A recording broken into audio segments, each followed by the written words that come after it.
Assalamualaikum warahmatullahi wabarakatuh. Innal hamdalillah nahmaduhu wa nasta'inuhu wa nastaghfiruhu wa na'udzu billahi min syururi anfusina min sayyiati a'malina. May yahdihillahu fala mudilla lahu wa may yudlil fala hadiya lahu. Wa asyhadu an la ilaha illallah wahdahu la syarika lahu wa asyhadu anna Muhammadan abduhu wa rasuluh. Ya ayyuhallazina amanu taqullaha haqqa tuqatih wa ma tamutunna illa wa antum muslimun. Ya ayyuhan nasu taqu rabbakum allazi khalaqakum min nafsin wahida wa khalaqa minha zawjaha wa bassa minhuma rajulan katsiran wa nisaa wattaqullaha allazi tasaaluna bihi wal arham innallaha kana 'alaikum raqiba. Ya ayyuhallazina amanu taqullaha wa qulu qawlan sadida yuslih lakum a'malakum wa yaghfir lakum dzunubakum wa may yuti'illaha rasulahu faqad faza fawzan 'azima amma ba'd. Khairil hadi wa hadi Muhammadin sallallahu alaihi wasallam wa syarrul umuri muhdatsatuha wa kullu muhdatsatin bidah wa kullu bidatin dalalah wa kullu dalalatin finnar. A'udzu billahi minasy syaithanir rajim. Bismillahirrahmanirrahim. Innal muslimina wal muslimat wal mu'minina wal mu'minat wal qanitina wal qanitat wasadiqina wasadiqat wasabirina wasabirat wal khashina al khashiyat wal mutasaddiqina al mutasaddiqat was-sa'imina as-sa'imat wal hafizina quruzam wal hafizat wadh-dhakirina al-katsira wal zakirat a'addallahu lahum maghfiratan wa ajran azima. মহান আল্লাহর সমস্ত প্রশংসা। আল্লাহ রব্বুল আলামিন আমাদেরকে যে আল্লাহ সৃষ্টি করেছেন এবং আমাদেরকে হেদায়েত দান করেছেন, আল্লাহ পাক রব্বুল আলামিন যেমন পুরুষকে তার ইবাদত বندگির আদেশ প্রদান করেছেন, তেমন নারীদেরকেও তার ইবাদত বندگির আদেশ দান করেছেন। দুরূদ ও সালাম প্রিয় মুহাম্মদ সাল্লাল্লাহু আলাইহি সাল্লামের প্রতি, যিনি বিশ্বজাহানের জন্য রহমত স্বরূপ প্রেরিত হয়েছিলেন। আল্লাহুম্মা সাল্লি আলাইহি আল্লাহুম্মা বারিক আলাইহি। সতী স্ত্রীর বৈশিষ্ট্য সম্পর্কে বা নেক স্ত্রীর কেমন করে হওয়া যাবে, সতী নারী কেমন করে হতে পারবে, তার বৈশিষ্ট্য কি, এবং একজন পুরুষ নেক রমণী সতী নারী খোঁজ করবে, সেই সব বৈশিষ্ট্য দেখার চেষ্টা করবে, সেগুলোর খেয়াল রাখবে স্ত্রী গ্রহণ করার সময়। এই উদ্দেশ্য নিয়ে এই বিষয়টি প্রতি আলোকপাত আপনাদের সামনে করা হবে। সূরা আযাবের আয়াত নম্বর 35-এ পুরুষ এবং নারী উভয় জাতির 10টি বৈশিষ্ট্য উল্লেখ করেছেন। আয়াতটি সম্পর্কে মুসনাদে আহমেদে, নাসাইতে আর অন্যান্য হাদিসে একটি শানে নজুল অর্থাৎ আয়া অবতীর্ণ হওয়ার কারণ উল্লেখ করা হয়েছে। উম্মুল মুমিনিন উম্মে সালামা রাদিয়াল্লাহু তাআলা আনহা, নবী করিম সাল্লাল্লাহু আলাইহি সাল্লামের প্রিয়তম স্ত্রী, তিনি বলছেন যে আমি একবার রাসূলুল্লাহ সাল্লাল্লাহু আলাইহি সাল্লামকে জিজ্ঞাসা করলাম যে ইয়া রাসূলুল্লাহ, কোরআনে কারিমে পুরুষদেরকে সম্বোধন করে প্রায় হুকুম মিলি বিধান নাজিল হচ্ছে, কিন্তু কোথাও নারীদের সম্বোধন করে কোনো বিধান আসে না। যদিও যেখানে আল্লাহ রাব্বুল আলামিন পুরুষদের সম্বোধন করেছেন সেখানে নারীরা শামিল রয়েছে। নারী পুরুষ উভয় জাতিকেই সম্বোধন করা হয়েছে কোরআনে কারিমে, কিন্তু পুরুষ লিঙ্গ পুরুষদের সম্বোধন দিয়ে আরবি ভাষায় সম্বোধন করা হয়েছে, যাতে পুরুষও শামিল হতে পারে এবং নারীরাও তাতে শামিল হতে পারে। বিশেষভাবে নারীদেরকে সম্বোধন করে আল্লাহ পাক কোনো আদেশ নিষেধ তো কোথাও নাজিল করেন না। এই কথা বলার পরে দিন অতিক্রম করেছে, আয়াতটা নাজিল হলো। এই আয়াত আল্লাহ পাক রব্বুল আলামিন 10টি বৈশিষ্ট্য উল্লেখ করেছেন মুমিন পুরুষদের এবং মুমিন সতী নারীদের। আল্লাহ পাক ইরশাদ করেছেন, ইন্নাল মুসলিমিনা ওয়াল মুসলিমাত, নিশ্চয় মুসলিম পুরুষ এবং মুসলিম নারী। মুসলিম পুরুষ মুসলিম নারী এর মানে এই নয় যে মুসলিম ঘরে জন্ম নিয়েছে এমন পুরুষ, মুসলিম পরিবারে জন্ম নিয়েছে এমন মেয়ে, এমন নারী, এই উদ্দেশ্য আসলে নয়। মুসলিম ওই ব্যক্তি যার মধ্যে ইসলাম রয়েছে।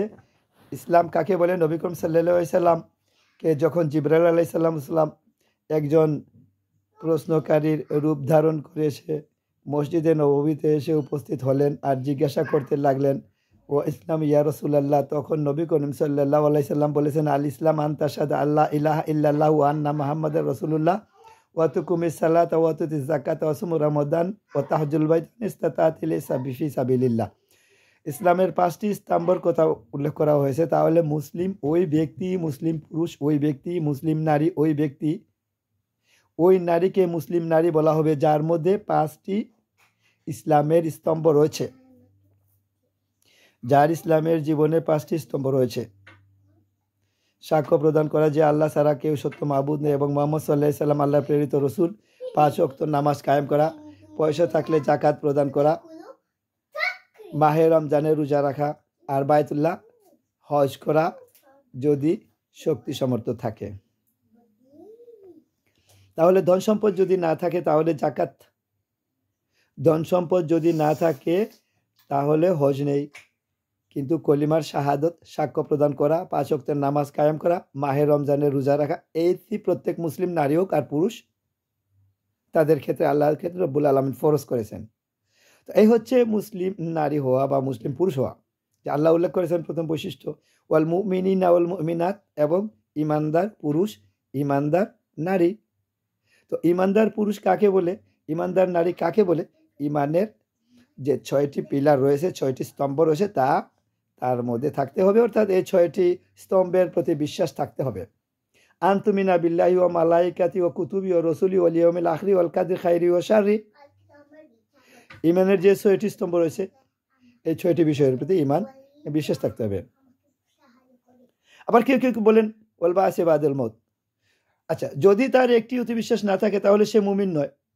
যদিও মুমিন মুসলিম কেন, যে ধার্মিক ঘরে জন্ম নেয়, নামাজির ঘরে জন্ম নেয়, হাজি গাজির ঘরে জন্ম নেয়, তারপরেও মুমিন মুসলিম হতে পারবে না যদি এই 6টি স্তম্ভের প্রতি বিশ্বাস না থাকে। অলকানিতি না অলকানিতার 3য় বৈশিষ্ট্য আল্লাহ বলছেন যে অনগত পুরুষ এবং অনগত নারী। অনগত কার অনুগত হবে? যার আনুগত্যে আল্লাহ আদেশ করেছেন, আল্লাহ পাকের আনুগত্যের আদেশ করেছেন, আতিউল্লাহ, আল্লাহর আনুগত্য করো, ও আতিউর রাসূল, এবং রসুলের আনুগত্য করো। এই ক্ষেত্রে বিনা কোনো শর্তে, বিনা কোনো কন্ডিশনে, বিনা দ্বিধা দ্বন্দ্বে আল্লাহ এবং রসুলের আনুগত্য করতে হবে। তারপর আল্লাহ পাক রব্বুল আলামিনের আনুগত্য করতে বলেছেন নারীদেরকে।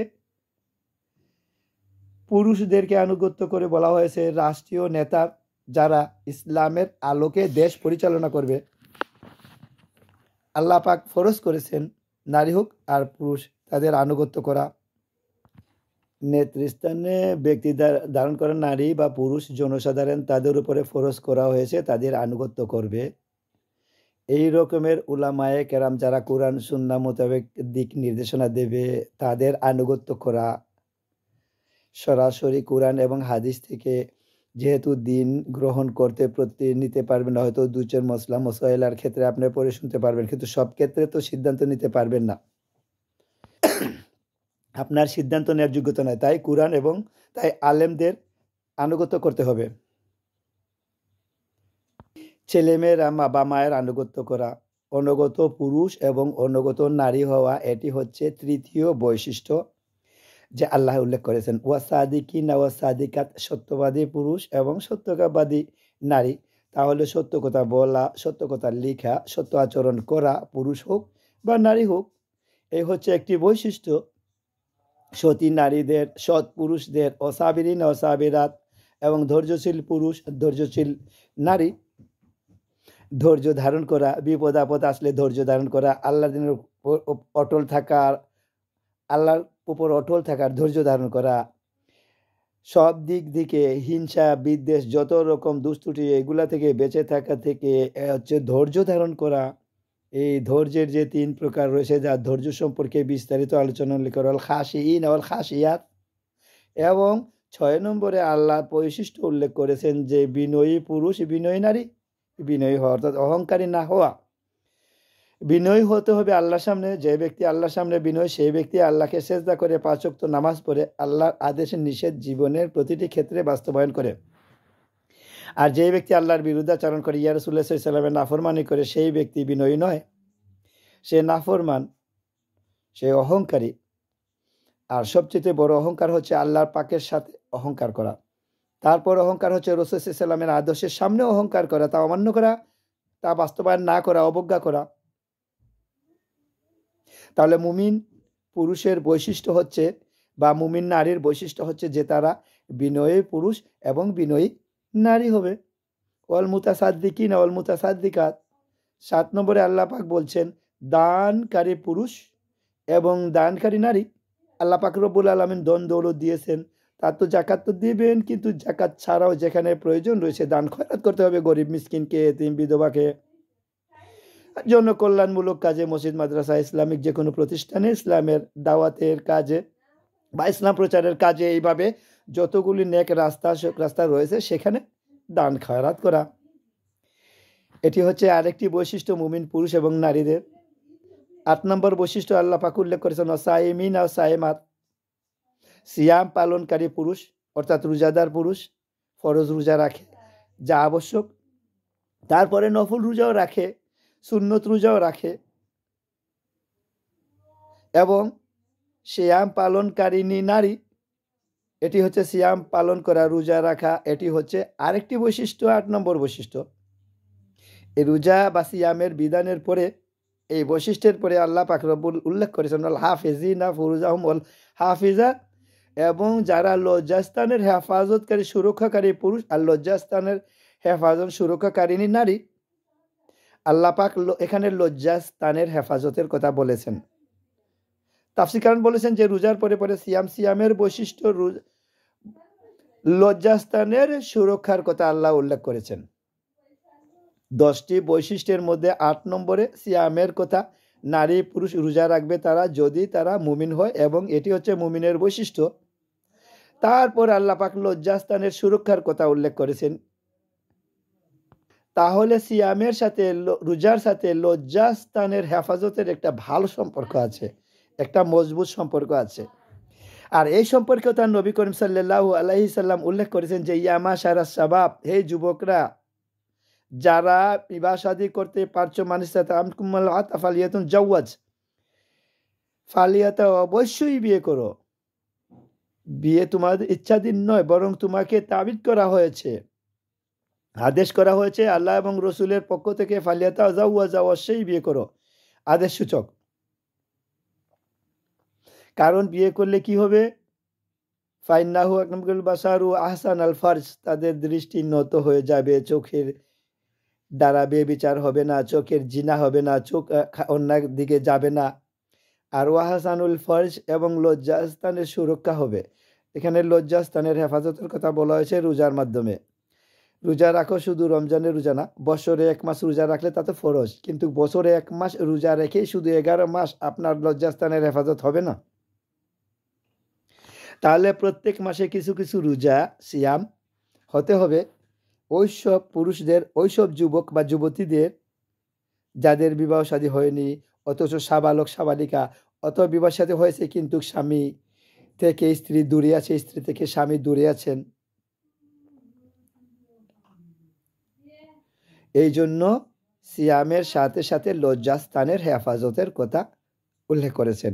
যদি কেউ বিয়ে শাদী না করতে পারে, নবী করিম সাল্লাল্লাহু আলাইহি ওয়াসাল্লাম ইয়াস্তাতি ফালাইহু বিসওম, যে ব্যক্তি বিয়ে শাদী করতে পারলো না, বিয়ে শাদী করা হচ্ছে লজ্জাস্থানের সুরক্ষা ব্যবস্থা। কিন্তু যে ব্যক্তি বিবাহ করতে পারলো না, তার জন্য তার ব্যবস্থা হচ্ছে সিয়াম পালন করা। ফাইন্নাহু লাহু আজরুন, কারণ বেশি বেশি রোজা রাখলে জন চাহিদা চাপা থাকবে, জন চাহিদা তোমার আয়ত্তে থাকবে। এই ক্ষেত্রে আল্লাহ পাকের ইবাদতে সিয়ামের মধ্যে আপনি বেশ কিছু দিনকাল পাচ্ছেন। প্রত্যেক মাসে সোমবার, বৃহস্পতিবার, 13, 14, 15 তারিখ, এগুলো রাসূল সাল্লাল্লাহু আলাইহি ওয়াসাল্লামের সুন্নত। রোজাগুলো রাখলেন রাসূল সাল্লাল্লাহু আলাইহি ওয়াসাল্লাম। আর তার সাথে সাথে এই সিয়াম পালন করলে মানুষ খিদেই থাকে, মানুষ পিপাসায় থাকে, তাতে জন চাহিদা কন্ট্রোলে থাকে। তাই আল্লাহ পাক রব্বুল আলামিন সিয়ামের পরে রোজার বৈশিষ্ট্যের পরে উল্লেখ করেছেন আল হাফিজিন আল হুরুজাহুম আল হাফিজা, ওইসব পুরুষ যারা লজ্জাস্থানের হেফাজত করে আর যেসব নারী লজ্জাস্থানের হেফাজত করে তারাই হচ্ছে মুমিন মুমিনা। তাহলে সতী নারীর বৈশিষ্ট্য হচ্ছে লজ্জাস্থানের হেফাজত করা। লজ্জাস্থানের হেফাজত করতে হলে দূর থেকে হেফাজত করতে হবে। যেমন কোনো একটি জমির হেফাজত করতে হলে, ফসলের হেফাজত করতে হলে দূর থেকে কেন? তেমন নয় যে আপনার বেড়ে দিয়ে লতা পাতা দিয়ে বেরিয়ে যাচ্ছে আর বগিচাগুলো মুখ দিয়ে ছিটছে আর খেয়ে নিচ্ছে তা। তাহলে যে আপনার প্রাচীর হতে হবে অথবা বেড়া যে হতে হবে আপনার জমির, সেইটা ফসলটা একটু ধরে নিতে হবে। এই জন্য আল্লাহ পাক রব্বুল আলামিন জেনা বেবিচার থেকে বেঁচে থাকার ক্ষেত্রে আল্লাহ বলেছেন ওলা তাকরাবু জেনা, জেনা বেবিচারের নিকটবর্তী হই না, দূর থাকো, অনেক দূর থাকো। বলছেন নিকটবর্তী হইও না। যেসব কাজ বা যেসব কথা, যেসব আচার আচরণ মানুষকে কুকাজ, অশ্লীলতা, বেবিচার পর্যন্ত পৌঁছায়, সেই সব থেকে বেঁচে থাকতে হবে। সেই সবের যেমন উদাহরণস্বরূপ নির্জনতা, কোনো যুবতীর সাথে নির্জনতা অবলম্বন করা। কোনো যুবতী আপনি তার মাহরাম নয়, স্ত্রী না, আপনার সাথে বিয়ে হারাম নয়, তার সাথে শোভন না করা, তার সাথে সফর না করা, এক দেশ থেকে আরেক, এক ডিস্ট্রিক্ট থেকে আরেক ডিস্ট্রিক্ট, এক শহর থেকে আরেক শহরে, ভাবিকে নিয়ে, শালিকে নিয়ে, এগুলা হচ্ছে ফিতনার কারণ, জেনার কারণ। এগুলা থেকে বেঁচে থাকা। তারপরে সহশিক্ষা একতলাফ, একসাথে কাজকর্ম করা নারী পুরুষ যুবক যুবতী, এগুলো হচ্ছে জেনার কারণ। এগুলা থেকে বেঁচে থাকতে হবে, তাহলে হেফাজত হবে লজ্জাস্থানের। তারপরে অবৈধ টেলিফোন যোগাযোগ। আজকালকের মোবাইলের জমানায় অবৈধ মোবাইল এবং অবৈধ ইন্টারনেটের মাধ্যমে সোশ্যাল মিডিয়ায় বেবিচার ছড়িয়ে যাচ্ছে, অশ্লীল কাজ ছড়িয়ে যাচ্ছে। সুতরাং এগুলা থেকে বেঁচে থাকতে হবে। কোনো যুবক যুবতীর সাথে অবৈধ কোনো টেলিফোন যোগাযোগ রাখবে না। প্রেম ভালোবাসা কোনো সম্পর্ক রাখবে না। প্রেম ভালোবাসা একমাত্র স্ত্রীর সাথে, স্ত্রী আর স্বামী। এগুলা হচ্ছে লজ্জাস্থানের হেফাজত করা। লজ্জাস্থানের হেফাজত মানে এই নয় যে আজকাল অনেক ফাসেক সিরিজ পুরুষ নারীরা বুঝে যে আমার সতীত্ব ঠিক আছে, আমি কারোর সাথে কুকাজ করিনি, আমি কোনোদিন জেনা বিবিচারে লিপ্ত হইনি, বাকি অবৈধ সম্পর্ক, টেলিফোন যোগাযোগ অবৈধ রয়েছে যুবতী যুবকের সাথে, নির্জন ও নির্জনে গল্প স্বল্প চলছে। দুলাভাই বাড়িতে আসে, দুলাভাইয়ের সাথে শালীরা গল্প করছে, একা ঘরে তাদেরকে খাবার পরিবেশন করছে, তাদের সাথে আবার সফরে চলে যাচ্ছে, শ্বশুর বাড়ি থেকে আসছে দেবরের সাথে, পাশুরের সাথে ইত্যাদি। তাহলে এরা লজ্জাস্থানের হেফাজত করলো না। লজ্জাস্থানের হেফাজত করলে যাতে করে হেফাজত হয় তার ব্যবস্থা করতে হবে। তো আল্লাহ পাক রব্বুল আলামিন 9 নম্বরে মুমিন মুমিনাত সতী নারী বা সৎ পুরুষের বৈশিষ্ট্য উল্লেখ করেছেন ওয়াল হাফিজিনা ফুরুজাহুম বা আল হাফিজা, যারা লজ্জাস্থানের হেফাজতকারী পুরুষ এবং লজ্জাস্থানের হেফাজতকারী নারী। ওয়া জাকিরিন আল্লাহ কাসিরা ওয়া জাকিরা। 10 নম্বরে আল্লাহ বলছেন যে যেসব পুরুষরা আল্লাহকে বেশি বেশি স্মরণ করে আর যেসব নারীরা আল্লাহকে বেশি বেশি স্মরণ করে, মানে আল্লাহর জিকির আজকার করা। মানুষকে শয়তানের ওয়াসওয়াসা দিতে আছে, কিন্তু যদি নিজের জবানকে সবসময় আল্লাহর জিকির আজকারে রত রাখেন, কখনো সুবহানাল্লাহ সুবহানাল্লাহ, আলহামদুলিল্লাহ আলহামদুলিল্লাহ, আল্লাহু আকবার, কখনো লা ইলাহা ইল্লাল্লাহ, ওয়ালা হাওলা ওয়ালা কুওয়াতা ইল্লা বিল্লাহি সুবহানাল্লাহি ওয়া বিহামদিহি সুবহানাল্লাহিল আযীম, পূর্ণাঙ্গ জিকির। বিদাতি জিকির নাই, অসম্পূর্ণ বাক্যতে কোনো জিকির নেই, যে আল্লাহ হুজুব এইসব জিকির নেই। ইল্লাল্লাহ অসম্পূর্ণ কথা, এসব জিকির ইসলামে নেই। জিকির মানে যেসব জিকির, কারণ কোরআনের আয়াতগুলো নবী করিম সাল্লাল্লাহু আলাইহি সাল্লামের প্রতি নাজিল হয়েছে। তাহলে তার উপর নাজিল এজন্য হয়নি যে তিনি আমল করে দেখাবেন না, তিনি বাস্তবায়ন করে দেখাবেন না। প্র্যাকটিক্যাল করে তিনি দেখিয়েছেন যে এই জিকিরের আয়াতগুলো, এগুলোর অর্থ তিনি আমলে করে দেখিয়েছেন এবং তিনি সাহাবায়ে কেরামদের উৎসাহিত করেছেন যে কেমন করে জিকির করতে হয়। নবী করিম সাল্লাল্লাহু আলাইহি সাল্লাম কখনো আল্লাহু রুহু আল ইল্লাল্লাহ এইসবের জিকির শিকার নাই। মোহাম্মদ রাসূলুল্লাহ সাল্লাল্লাহু আলাইহি ওয়াসাল্লাম জিকির শিকার নাই। লা ইলাহা ইল্লাল্লাহ মুহাম্মাদুর রাসূলুল্লাহ, এটাও শিকার নেই, এটাও শিকার নেই।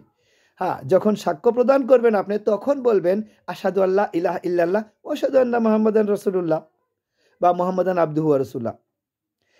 তো আল্লাহ পাকের বেশি বেশি যে পুরুষরা জিকির আজকার করে, যে নারীরা জিকির আজকার করে, তারা হচ্ছে সৎ এবং সতী। এই 10টি গুণ আল্লাহ পাক রব্বির সূরা আহজাবের আয়াত নম্বর 35-এ উল্লেখ করেছেন। আর বেশ কিছু হাদিস সংকলন করে 10-এর বেশি বৈশিষ্ট্য সতীর নারীর